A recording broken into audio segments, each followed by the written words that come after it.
Welcome back to Bills, Bets, and Beers. I'm your host, Chad, and this is going to be a video about the Thursday Night Football preview on the Giants 49ers game. As you can tell by the title, I'm kind of more in favor of the 49ers at this point.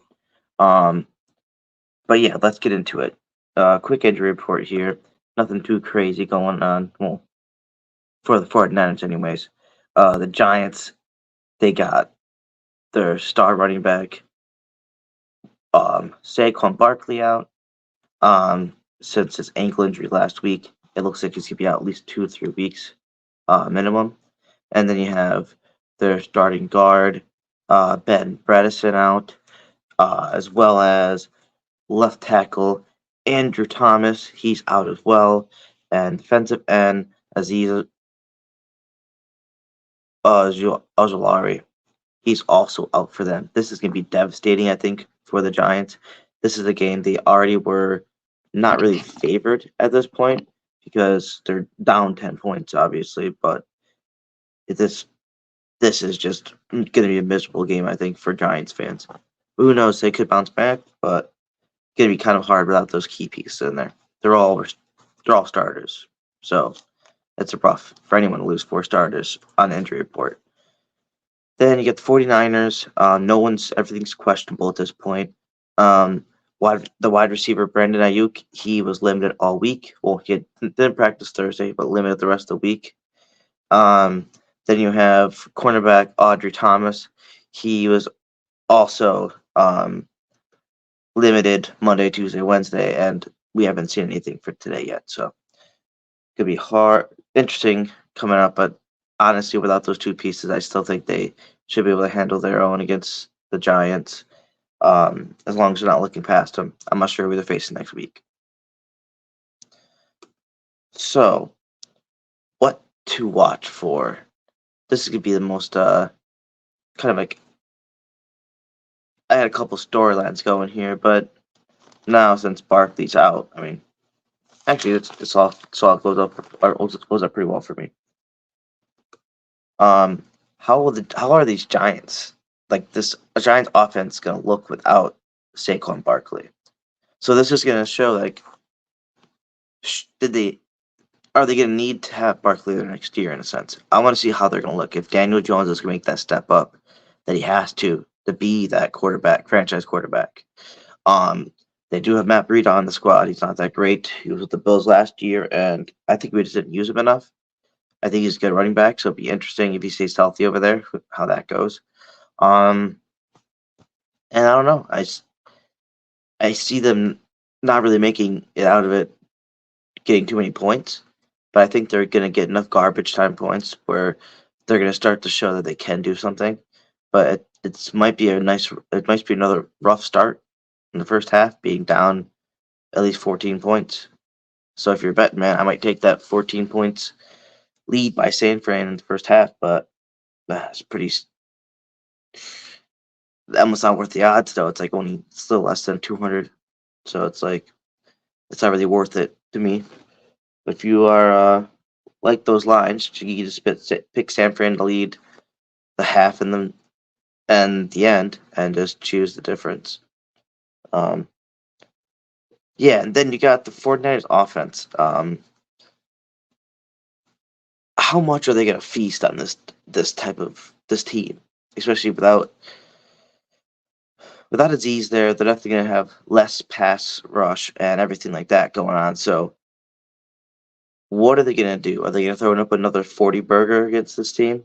I think they can, but I think they might take their starters out after quarter 3 if they're up by 30 points or up by at least 20 something. Because why would you keep them in there? I mean, granted, the quarterback still has some time to kind of gel, or not gel, but get his passing going. But I have an interesting bet going, so I think George Kittle's finally going to get started in this, where they're going to just say, okay, well, the run's working now. Let's see how our pass would work. But maybe that's giving too much weight to people because they haven't had to use it yet. So who knows? It'll be a very interesting game. Then, what is this Giants O-line going to look like against this defensive front 7? It's like there are already holes in it now with like 2 starters down, and the first week up they got pummeled, and Daniel Jones had 7 sacks on him. Last week wasn't that nice for sacks for him either. I'm seeing at least like 5 or 6 plus sacks this game against Daniel Jones. I know he's gonna start running more, and that's gonna have to make him think. But they're gonna have so much pressure back there and people down there. I think they're gonna have us buy in him now, easy. So that's at least my opinion. I'm not an analyst or anything, but just that's what it seems like to me. Yeah, let's get into my parlays though. These are meat and potatoes, where I just like to give you guys some good options where you can put $1 or so down and win a couple hundred dollars if you want to. And if you're not used to it, definitely do the no sweats, because no sweats are awesome. And DraftKings does up to $10 no sweats. So definitely go for that crap. First off, I got anytime touchdown. So it's a six leg same game parlay. DraftKings. I got an anytime touchdown, Deebo Samuel, and Matt Breida. Like I said, I still have the Giants scoring a touchdown here. I think they're going to get close to the end zone at some point, and Matt Breida is going to run in. If my only worry now is I think Daniel Jones actually will run it in, because he ran 2 or 3 in last week. So I just hope they let Matt Breida get within the 5-10 and he just breaks out. It's probably be like more of a garbage time touchdown where they probably might have their second defense out there, but Matt Breida will get in the end zone, hopefully. Then I got Deebo Samuel over 59.5 receiving yards. Darius Slayton over 39.5 receiving. Darren Waller 5+ receptions. I have him on my fantasy, and he killed it last week. He caught 6 out of the 8 receptions that came towards him. So I see him at least getting 5 this week, because they're gonna have to do quick passes over the middle or something to get something going for themselves. And especially in garbage time, he's going to be getting those catches because he's a good security blanket for Daniel Jones that he likes to reach out to, as shown in the last game. And that's how they came back and won. So they're definitely going to have to do it again. Then I got 49ers. I took an alternate spread. I did 13.5 final spread. I almost wanted to just really crank it up, but the odds weren't really worth cranking it up. It only added like a +50 to do like 20, like winning by 20. So I said 13.5 is good. I can see them winning by at least 14. But once you get over that mark, it gets kind of foggy if you want to get that far. Like I said, this is a no sweat bet.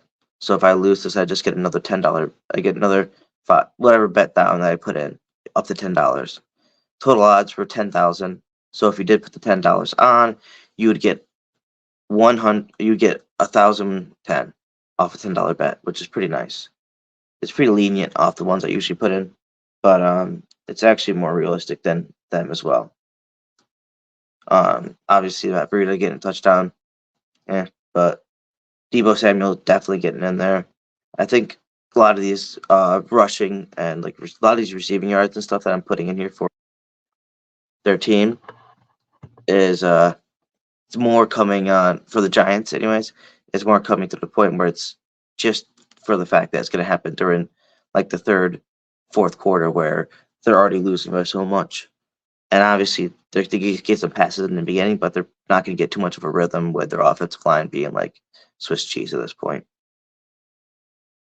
Then I had a 5-leg same game parlay through FanDuel. I went a little bit different route. I had a route where I think they're going to start trying to get George Kittle the ball. I think he's been out of the limelight for a little bit too long in the first couple weeks of the season.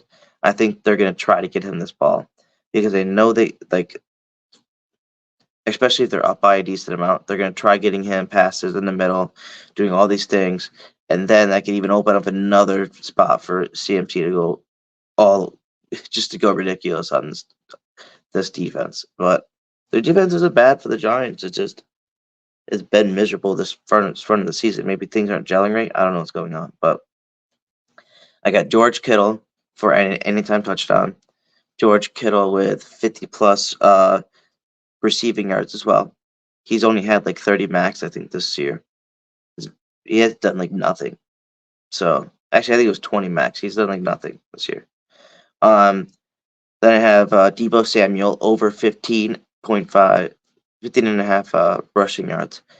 I think he rushed last week for like 30. So I think this is an easy, like, safe bet. I think they're gonna just do like a little quick sweep to him or something like that, or do things like that, like plays that play up a rush on him, and he can get out there and do that. And this defense will allow, because they're probably gonna be looking more for McCaffrey, or at some point if they start going towards Kittle, like I think they're gonna start looking that route. Then I have Christian McCaffrey for over 81.5 rushing yards. This seems easy. He's been over 110 the last so many times, and last 2 weeks. So I think over 80 is just, like I said, this is a more sensible bet of my bets I've done so far. Then you have Darius Slayton over 34 and a half receiving yards. I put him in there again because he got 60 something last week. They're going to be throwing down to him, and he's going to be beating some corners at some point. And then I have 49ers minus 10 final spread. I don't like putting the same bets towards on the parlay, like Darius Slayton on both, or like the 49ers on both, or like with spread wise. But I think they're gonna win. I'm just positive with that. And if I lose, I lose. But if it's a no sweat, so I get all my money back. Anyways, but for FanDuel, it's only up to $5, no sweat. Just so people know.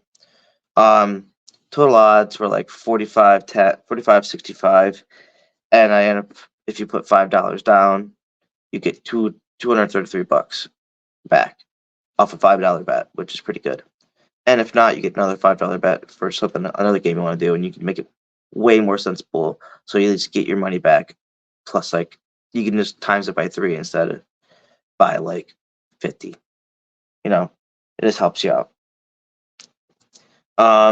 So I do have some hot takes going on around here. Interesting enough, let me take that ticker off on there. So do some hot takes going on, and just a couple. I got McCaffrey going for 110 rushing yards with 3 touchdowns. I think I wanted to take the 3 touchdown thing for him so bad, and I just didn't, because I think they're probably gonna take him out before he reaches it.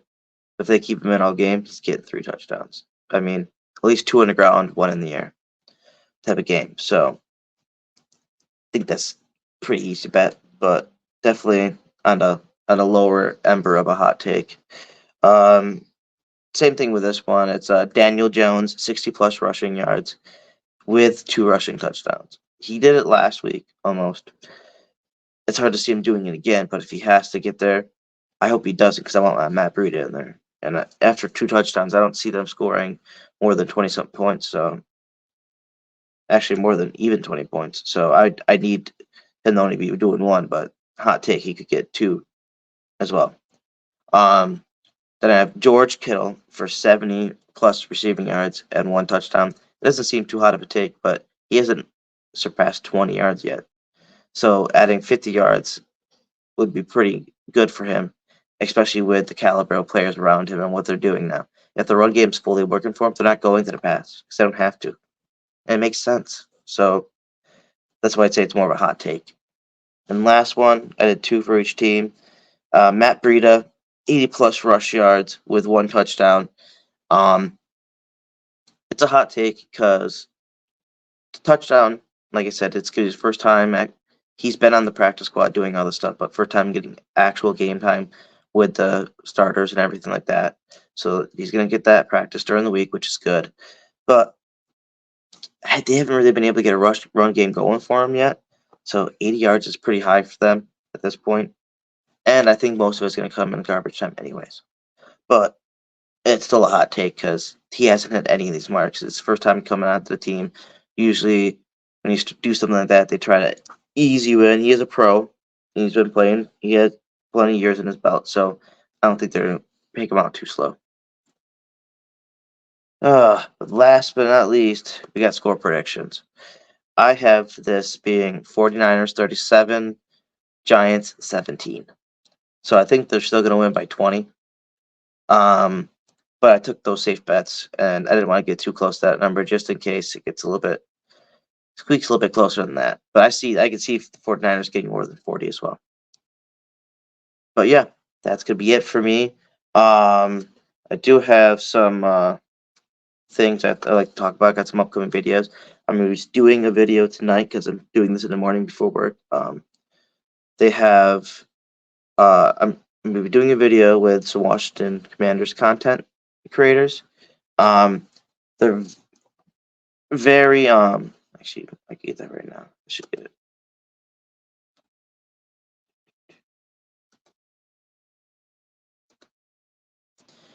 The name of their YouTube channel is Command This Podcast.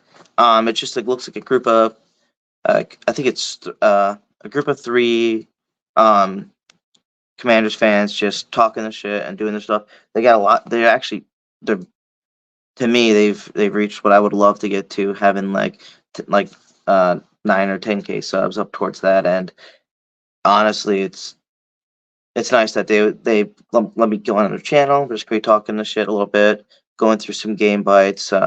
Obviously, what we think is going to happen, score prediction, all that fun stuff. And then I'm going to have having them on my channel Friday. It might be live, might be not. I might just do a recording and then throw it up. But yeah, that's going to be it for me this week. Obviously, I would do some more content on maybe some bets for this Sunday if I have some time, if I have the time. But definitely doing a Bills Commanders post game. Maybe I'm hoping to do it like right after the game. See if I can get some people on live. But that's gonna be it for me. Go Bills, and I'm out.